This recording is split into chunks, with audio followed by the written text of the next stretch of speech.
Cunnisti, how are ye? Welcome to the Candlelittales podcast. My name is Sorcha and I'm sitting down with my brother. And my name is Aron, and we are sitting in the shoffice. We are the co-founders of Candlelittales. We tell stories and we chat about them afterwards on this podcast, Irish mythology with music. That's the crack. We do it live as well. And we have a Patreon page. Nice one if you support us. And if you want to support us, do it. Go to patreon.com/Candlelittales. Yeah, and there's like stuff there for Patreon supporters now. We were promising it for a while and not doing anything, but now there's actual stuff. And we're going to read out a couple of comments that people did. It only took us like 6 months to get around to it. Got to answer those at the end of this podcast. So yeah, stay tuned. Stay tuned. Yeah. Or something like that. I don't know. Anyway, Aron, Tunified. stop rambling. Tell me a story. I will, yeah, because it's the month of love, and there's loads of love stories. So we're going to typically tell you a love story. Yeah, but it's an Irish love story. So, we're going to strap in. Yep.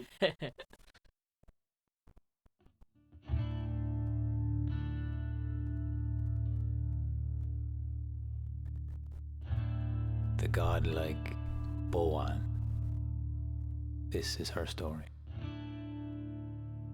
She was married to the High King of all Ireland, Nuada of the Silver Arm. In a battle gone by, on the plains of Mertevna, his arm had been cut from his shoulder, and the brilliant physician Dean Kecht plucked a strand of silver, wove it in magic, and secured it to his shoulder, so that bone and sinew and skin could wrap around in silver and sink into his joint, giving him a silver arm and hand. Once he was restored, he could then be king once more, for no man that had any ailments could ever be king, because for the Celts, the king represented the land. The land could only be healthy if the leader, himself or herself, was fully healthy.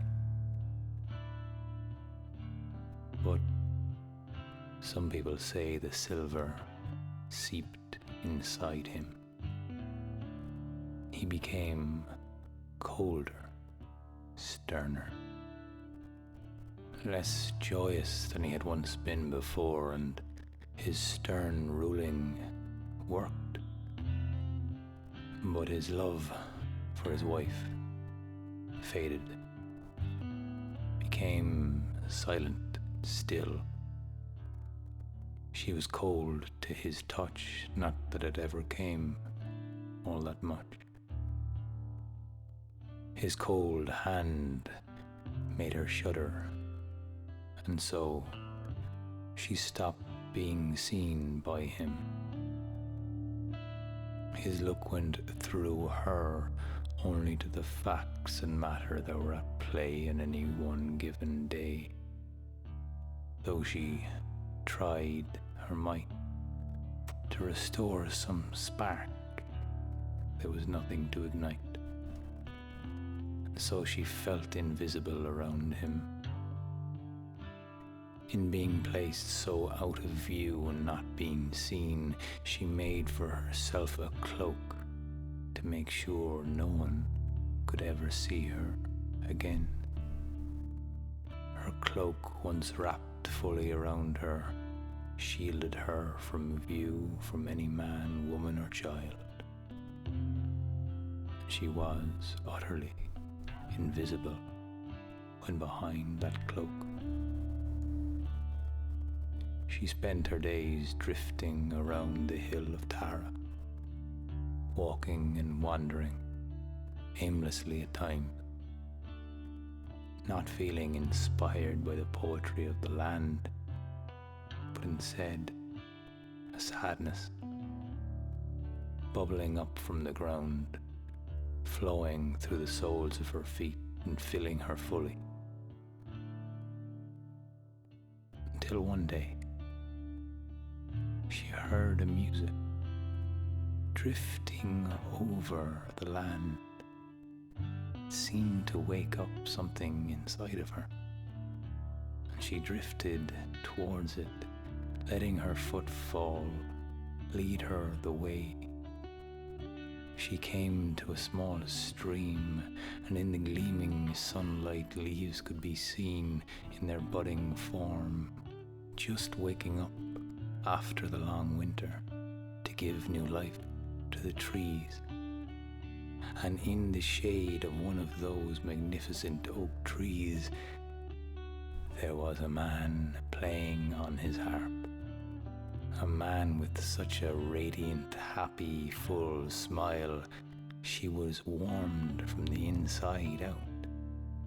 He played and he sang, and she fell in fascination with him and walked a little bit closer to hear the beautiful music waft all around the valley and herself within it. As she stayed mesmerized, watching this brilliant display of music and motion, he looked up. She caught his eye. Something inside his mind recognized point of view, and he smiled. He saw right through her cloak and smiled. He gestured to her, waving, now beckoning her forward, now being seen for the very first time. Boann let the cloak fall from her shoulder, revealing herself. She walked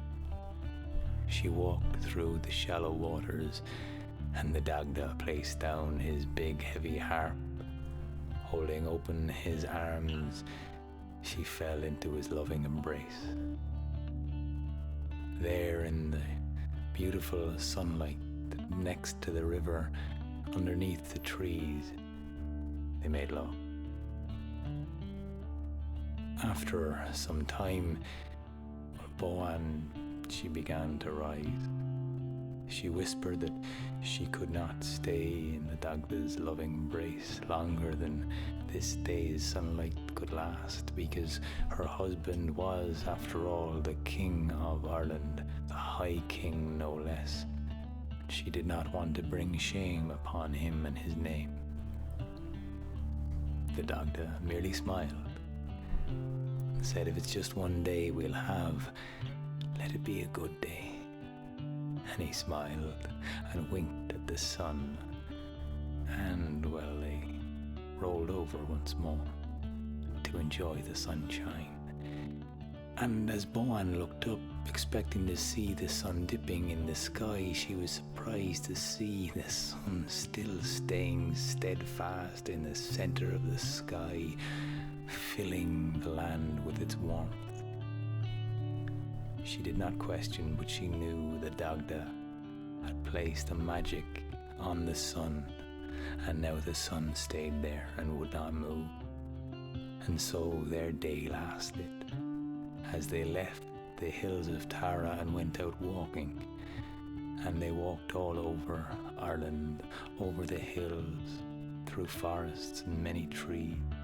They slept up in trees and below, inside in bushes and near the foxgloves where they were growing, by the shores, the cliffs, the plains. All over Ireland they loved, and they let their love grow as Boann felt her belly grow too.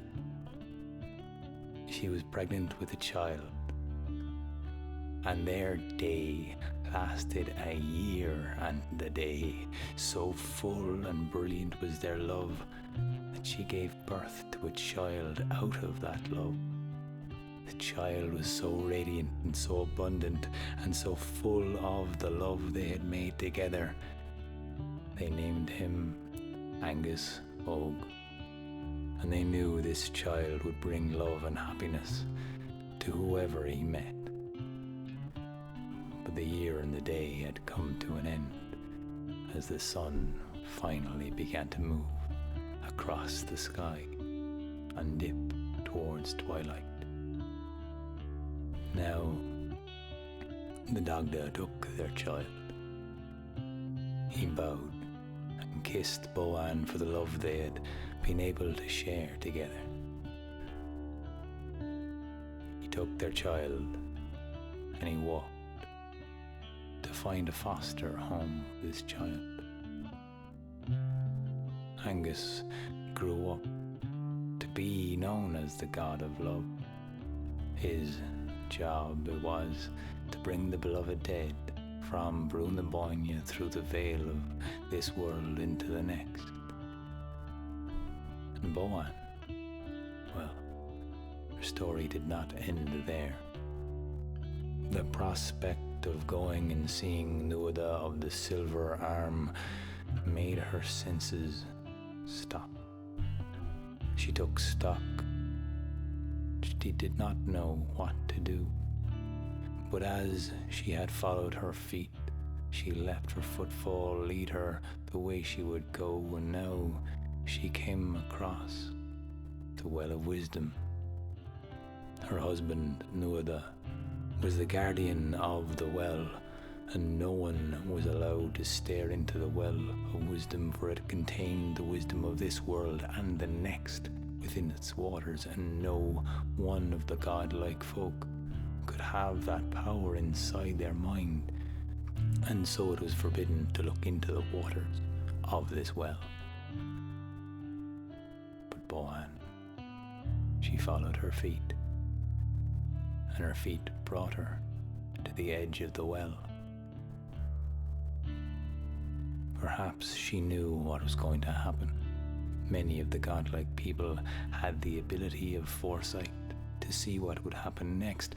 Perhaps she did not know, but was filled with curiosity that she could not overcome. Perhaps she had become numb from the love of one so brilliant and beautiful to now not have that in her life. Perhaps she was numb to feeling any worry of what might happen if she looked into the Well of Wisdom. Either way, she approached the well. She peered inside, and suddenly a spark lit up inside of her, and she knew everything there was to know. The bliss of knowing this sent the water rising up angrily now to chase Boann, who in a flurried fluster ran down the hill away from the water that spilled all around, galloping after her as if to drown her. But Boann followed her feet, and fleet of foot she ran, and she ran maybe knowing the love of her life and her child would be living inside of boyne.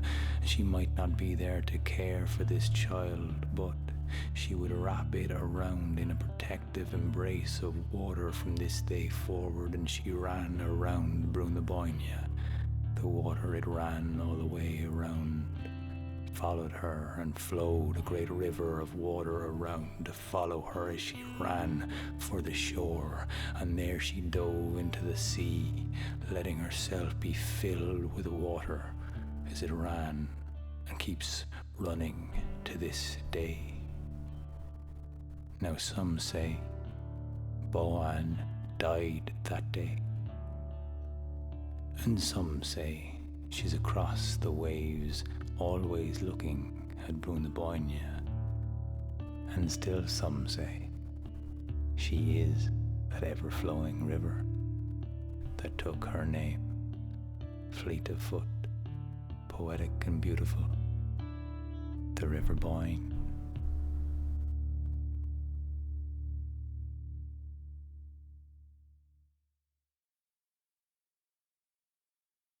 Okay. Well, There you go. is it bad that my first reaction is your ma's a river? I mean, no. It's not bad. I don't think it's a good thing. Is good or bad, just fruitful and unfruitful, you know. Ouch. Yeah. Fucking hell. I know, but sometimes the absurdist sense of humor kicks in when I'm like meant to be serious and doing a full show chat, and I'm just like, I know. I Mother know. River. Yeah, Maza River. I mean, yeah, it's kind of one of those things that you're gonna have to go a little bit absurd and find the humor in it because essentially it's a fucking not a very happy story, is it? Yeah, I mean, it is and it isn't. I think there's a lot to be said for one perfect day of love. Hmm. Like, what's that play? Lovers, winners, lovers, losers. Who wrote that play? It's an Irish playwright. I feel like you should know this. I did it in school. Yeah. Just I say that because usually you know what the play is. But I it's usually should consider I am an actor, so I. it's plays on that idea of like, the perfect love is the love that actually is brief and intense, and then everybody dies. Yeah. The Romeo and Juliet kind of trope of Sure. like you have a perfect, brief, intense love, whereas if you try and spread love out over a lifetime, it just kind of That level of intensity, sure, that like longing and lust filled, manic, crazy love. Because, like, can you define what love is? Seeing as it's the month of Saint Valentine, give us Sorcha's hot take on what love is. There, now, how do you define love, sir? What is it? What's love, sir? Come on, tell us what love is. What? I love that you're asking me this. Come on, yeah, go on. I think it depends on how you define it. Right. Because I think one of the things that is interesting in the way that we talk about love and romance and the way that we kind of culturally construct that is that the sort of mad, passionate love you're talking about, if you put people into a fucking brain scanner when they're in the first throes of love, they're actually insane. There you go. It's a form of madness. And that's why people do like crazy shit that's really out of character for them, like during breakups. You'll hear about people being like, well, I drove by his house 17 times and I don't know why. And it's like, it's because you're in withdrawal from a drug Right. that is like kind of oxytocin High cocktail levels, of like dopamine and like massive floods of emotion, because our species has to be somehow tricked into getting together long enough to reproduce, and Yeah. that is the way that we've evolved to do that. You're going down the biological route. And, I am a little bit, figured, yeah. you're going down a harsh sin kind of a I'm usually skeptic version of love. I'm aren't usually a you? little bit skeptical of the whole evolutionary biology, reason for But explaining now we're our talking culture. about love, though. Oh, But no, I think it's an interesting thing, because I think in our modern culture we say that love is a good thing and that one should try and extend that period of madness out over a lifetime. Whereas when you look at Irish myth, I think that is treated very much as like its own thing and like a brief moment of insanity. Whereas marriage and partnership is treated as like a separate thing.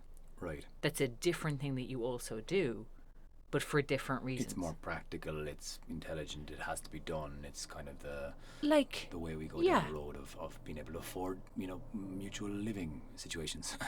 And clans, because like ancient Ireland was a clan-based culture. So who you were related to and who you were married to and who you were fostered by are all really, really important considerations as to who you are. And it wasn't the same as modern kind of Western culture where it was a nuclear family. You weren't expected to pair off and raise a kid. Children were part of the clan, and fostering was this hugely important thing that people did, where you didn't raise your own kids. Makes a lot of sense, in fairness. It made a lot of sense. It was a very, and like in a lot of the world, the like it's actually a pretty recent evolution of the concept of marriage to even tie it to love. It's for most of human history and culture, love and marriage were not the same. Yeah. And that's why like myths about true love frame it as being a rare, precious thing, because if you happen to be in love with the person that you're married to, fucking happy days. Yeah, well, winner. But like winner, but also lottery winner. Right. Yeah. Because there's a survival element to it, and I guess for me, looking at the idea of love, like there's I think the Cosmo version of love is the paternal form of love. It's the unconditional. You are loved by somebody else, and unconditionally that you will love someone else and be there for them and care for them and get enough enjoyment out of caring for them as they will. Do you mean like parental love? I mean, it's like the broader spectrum of unconditional love. That's what I mean. All right. I got As in confused by the word paternal. I mean, yeah. Which is like fatherhood love. Yeah, sure. But that's kind of, yeah. I mean, there's romantic love, and then there's just looking at the word love, which is the... There's a number of different definitions of love. Because there's romantic love, which is eros, there's familial love. I can't remember what all the Greek words for all of these were. I thought you were going to go and run there. I was like, know. Class. It's like, shit. I know what eros is and I know what thanatos is, but I've forgotten what the other ones are. But like this idea of like there's romantic love. Yeah. And then there's familial love. Mm-hmm. And then there's like friendship love. Yeah. And there's different kinds of love. And definitely in our culture, we put romantic love as being the best one. Whereas if you're somebody like me, who doesn't really experience or get interested in romantic love, friendship love is way more important. Interesting, yeah. And like familial love is way more important. No. Because like, hey buddy. Soft. Shut up, I'm making a point. Love you too, Sorcha. Oh, that's great. They're telling stories together. I know, it's so sweet. Warms your little heart. Wait, she's going to come back with something horrible. I'm just gonna I've grown up with this woman. No, I'm just saying, like, there's different types of love, and I think different cultures have ranked them differently. Yes. Because certainly our culture at this moment puts a very high emphasis on romantic love.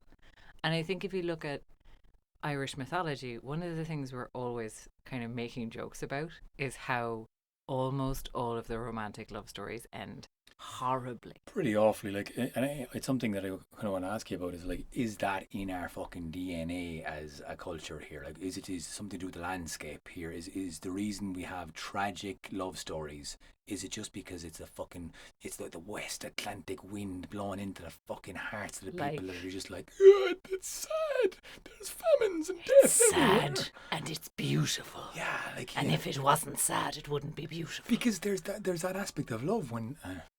Siren. Fucking it's grand about bother cutting as well. I was on a roll. There's that aspect of love that it's beautiful and it's engaging and there's lust and there's longing and there's need, but also there's a sadness that goes along with it because you know it's coming to an end. You know this kind of intense feeling kind of has to come to an end, and you're like almost sad for the fact that you're experiencing such a high.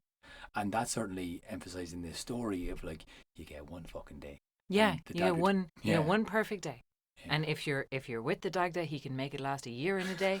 You can extend it a bit, but it is a finite amount of time. But also, to go to your like cosmic love thing, later in that same sequence of a story, when Angus goes and gets Boann's house at Brúna Boinne, the ruling that the Dagda makes is that because he occupied the house for a year and a day, he occupies it for all eternity.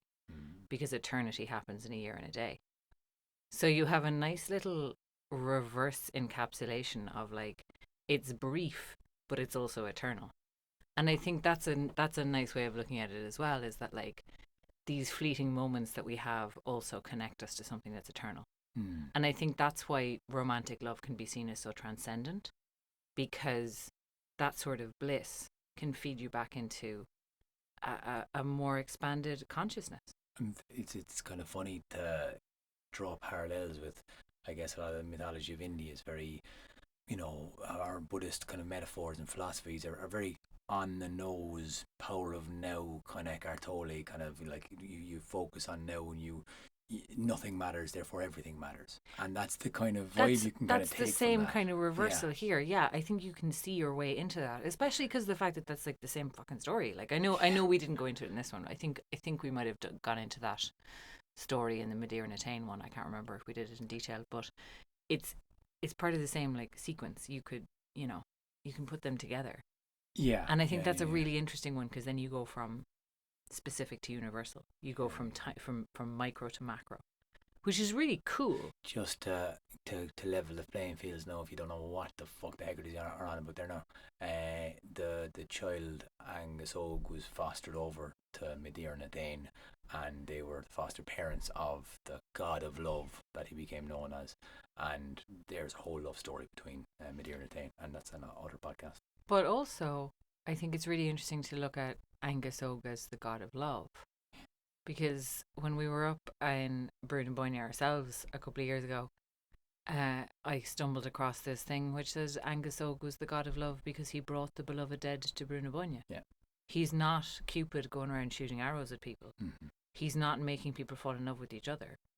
But he's actually a psychopomp. He's a death god. Yeah, I know. Like interesting. Like, again, that's a different interpretation of love. That's not a god of romantic love.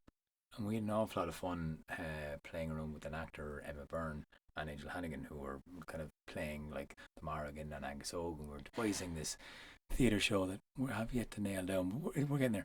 But what the discussions came out was you know the black and the white and the not one or the other and the in between, like good and bad and right and wrong and love and seeking for love and feeling love are kind of they're not exactly one or the other. They're not. And even if you take those two personalities, like the Morrigan is not exactly chaste. Do you know what I mean? Like she's there's plenty of stories of her getting it on with sometimes the Dagda. Sure. And like, you know, you don't have that, you don't, like you say, you don't have a complete split. Which is also interesting. But I think your question about like, is this part of the landscape why we like tragedy? I answer that. I don't know. Like, I think there's also something about like Irish history has a lot of tragedy in it. Mm-hmm. This is a country that is a post-colonial country. We have a very traumatic history that I don't think we've processed as a culture yet. Certainly not. At all. And I think all of those things lead you maybe a little bit more towards the tragic side. I mean, but then again, you can't really rule that. You can't really rule on that either, because there's countries that are post-colonial countries where they don't like tragedy at all. Every story in Brazil has a happy ending. Do you know what I mean? Like there's different cultures that process that differently. Sure. But I think in Ireland, it's a lot sunnier in Brazil though. Well, maybe it is a climate thing then. Maybe it's like I'm looking outside now and it's fucking blistery and it was just half snowing or trying to snow, but it was shit snowing too because it was like too wet and windy and it was just fucking Storm Ciara just came in and blew the gates down all over the gaff and it's just mental this weekend. And we were supposed to be celebrating spring. Like kind of, and you can see the buds are waking up and there's life in the ground and the daffodils and the cherry blossom trees, they're beginning to wake up. And you're like, all right lads, you're waking up, there is life there. It's fucking freezing cold though, and I have to wear all of my layers. So, I know, but you're also cold. I mean, as a person, not of heart. No. Of physical body, we both know you are cold and damp.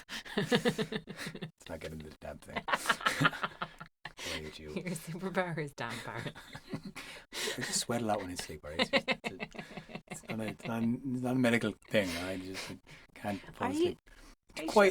Shut up, all right. Fucking Jesus. I was talking about the weather. The weather is very cold and blistery, and it's hard to be fucking positive. And because like you get over the winter, all of a sudden it's spring, and then it's winter for 2 more months, and you're like, fuck, I just thought we did this, you know. And then all of a sudden it's summer, and then it's fucking winter again because we skip autumn. We do not. Autumn is the best. That's nice. Yeah. Autumn is my favourite, and autumn goes on for a long time. It goes on a really long time. It's awesome. Yeah. But yeah, no. I mean, Ireland has. I think also Ireland has a serious lack of sunlight in the wintertime. Like those long nights are long. Yeah. And they definitely maybe lean one towards a more tragical bent. I don't know. I think it's this time of year as well. It's interesting because it's that prolonged winter. It's the fact that like you've done the hard part, you've battened down the hatches in November, you've celebrated in December, you're kind of all good. The solstice came around and you're all happy. You get through January. You get through January. January is a month for getting through. Everyone puts the head down. Some people fuck off on holidays if they can afford it. But then February comes around, you're like, okay, it's time for spring. Fuck, it's not spring at all. Yeah, if you're foolish. I mean, yeah, but you're but also hoping. Like, hang on. February, the start of February is the start of spring in Ireland. Yeah. By tradition and Bridget's law. Yeah. But like, change doesn't mean change for the better. It just means change. Yeah. And that means there's a lot of shit gonna happen. True. So like, if you understand that, life is coming back into the soil, light is coming back into the world, but that doesn't mean weather is over. No, it just means weather is going to happen. Weather is always going to happen. It's especially going to happen at the moment. But like it just feeds into that aspect of the happy ending being kind of like, you know, if it's always sunny in a country, then the happy ending can kind of, you can nearly believe it. Whereas in Irish, you're like, but it's only sunny for a few months. The other shoe was going to drop now, motherfucker, any minute. Yeah. Any minute. And there's a skepticism about the Irish mentality a little bit, I especially think towards love. we have a strange mix in this country of very strong romanticism and very strong cynicism. Is it cynicism, or is it an awareness that tragedy is only around the corner? I think it's maybe both. Because I do think we have a destructive level of cynicism sometimes. Yeah, okay. And I think we can get very, like, whiny and helpless is how I would characterize it, where people are like, oh, nothing will ever fucking change. Do you know what I mean? Like that kind of shit. Yeah. And it's very, like, it's very helpless. And that can be toxic as an when attitude. it goes that. It can be when it goes that far. But I also think, like, you're not wrong in terms of we're always waiting for the other shoe. I remember being in a wedding, and it was the most famously disastrous wedding I've ever been at. Hi Tara. Jesus Christ. It was amazing because half of the guests were Irish and half of the guests were English, right? Tell the story. Sorry, Tara. It's hilarious. Listen, their wedding was quite famous, and I think they were both quite happy about the fact that it was quite famous because it was like, top that fuckers. They planned an exquisite wedding in Croatia, and it was on a day where it hadn't rained on that day in 20 years. Outdoors in a city of Dubrovnik. And I'm going to run this by Tara, and if she doesn't want to give me this much detail, we're going to cut this out, by the way, because I'm going to run this by Tara.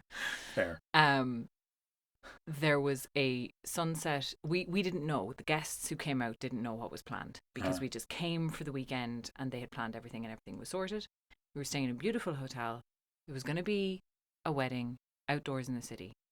And then there was going to be a sunset cruise out to an island where the reception was happening, which was going to be absolutely fucking beautiful. But a storm hit. We finished up. The venue they booked was flooded. The backup venue they booked was flooded. The hotel ended up redecorating a conference room for them at the last minute so they could get married. We managed, like, they told us the plan after. They were like, listen, all of our food and booze is on an island. Do you want to try and get there? And we were all like, yeah, fuck it. So we were drinking champagne from bottles in a dinghy going out over 10-foot waves out to the island. And then we got to the island and we found out that the captain of the boat was like, I'm not going back. There's a ferry at 6 a.m. Good luck. Bye. And we went to the reception venue where, again, it was going to be outdoors, but they moved us into a room indoors. They fortunately had a room that was just big enough for everyone to get in. But then you saw the Irish. Right. Because like I said, the reason that I thought of this and the reason that I brought this up is that, like, I don't think it's unfair to say that the English guests were annoyed. And the general feeling you got from them was, yeah, a little bit of a huff. The Irish guests were like, welp, we're here, lads, might as well fucking enjoy ourselves. And decided to just Make it fucking class. Like, just be fucking cheerful and happy about it. And it was a pure decision to be like, fuck it, we're here till 6 a.m? Right, pass the drink, get up and have a dance, fucking go for it. Triple espresso over here, boys. Fucking where's the whiskey? Craft beer, bring it on. Whose song is it this time? Like, just, like, went for it. Yeah. To the point where another of the guests, Lucy, on the way back was like, okay, so if there's ever an apocalypse, I want to be around Irish people. Yeah. I love that. So when it's tragic, we make the most of it, and when it's beautiful, we make it fucking tragic. That's all I can understand.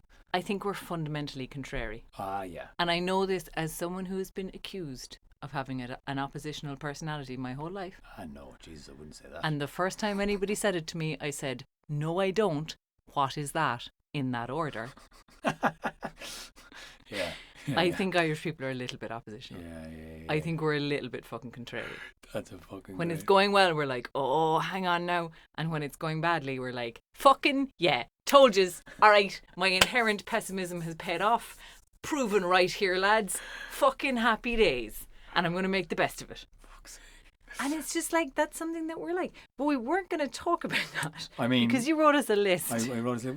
I'm getting there. So that was great. I fucking love that. We're contrary. Look, the reason St. fucking Valentine's is popular all over the world is because, people like to believe in the myth of love. Irish people are a little bit more skeptical about it, and we have very tragic stories, and we take a little bit of a poetic license with some of those stories. To be fair, this is one that we've taken quite a lot of license with. I mean, I love how I construct stories with you because you find ingredients, we bounce them around. Yeah. I'll see something that maybe you won't have seen, and we pass it back and forward. And this is very much something we constructed. This is one that we worked quite a lot. Yeah, definitely. Yeah. And the bare bones of it. You want to tell them literally the bare bones of. Well, to take you back to the sources. First of all, she's either married to Nuada or to Elkmar. Cool. There are different sources that say different things on that. Whichever her husband is the guardian of the Well of Knowledge, but there's also, that's the same as the myth of the Shannon, who's also married to the guardian of the Well of Knowledge, and also the Shannon is made when she looks in the well and runs away from it. So maybe not. There's her meeting the Dagda and having the year and the day. We know from, I think, the Dictionary of Celtic Mythology that she had an invisibility cloak. Yeah.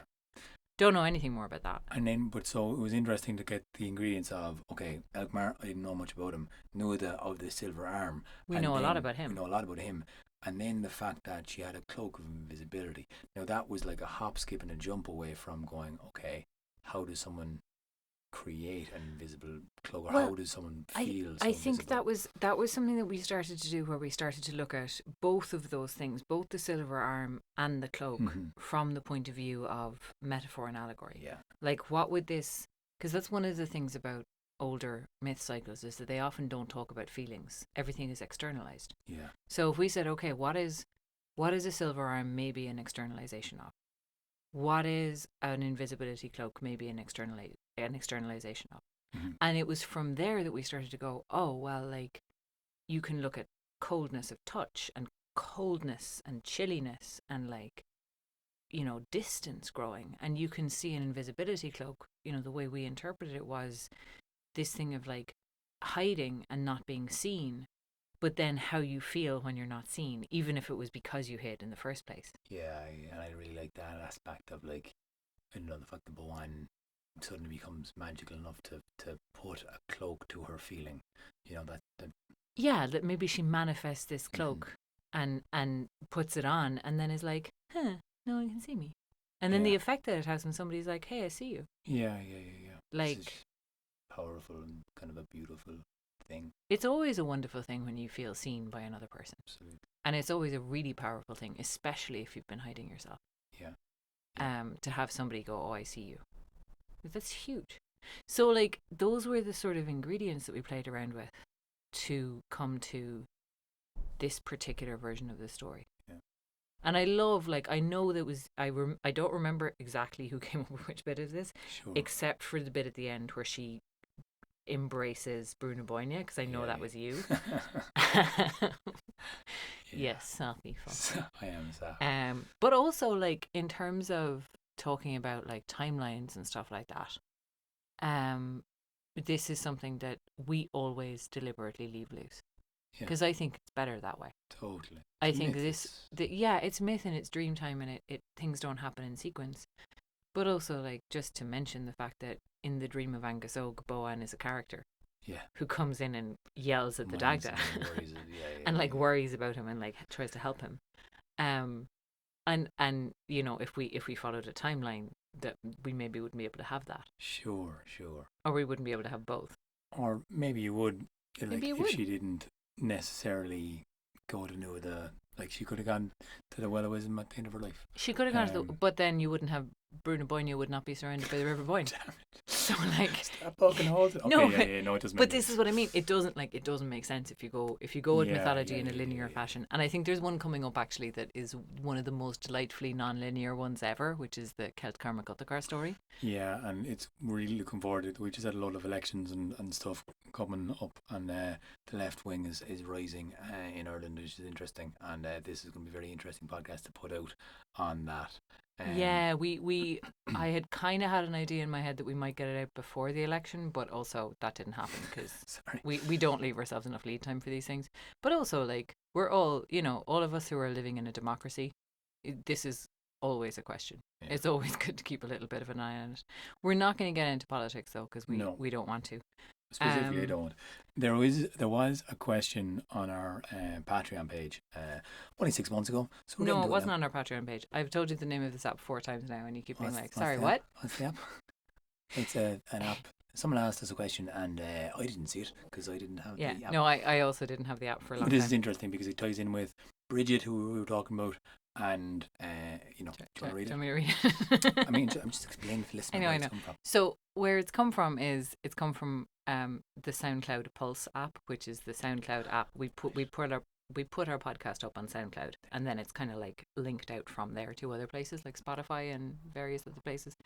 But I didn't know for a very long time that there's an app that you can use to track who likes you and who comments on your stuff. So I didn't see this comment for a very long time. I just found out about it. And then when I did see it, I had the same reaction that I always have to social media comments, which is one of two things.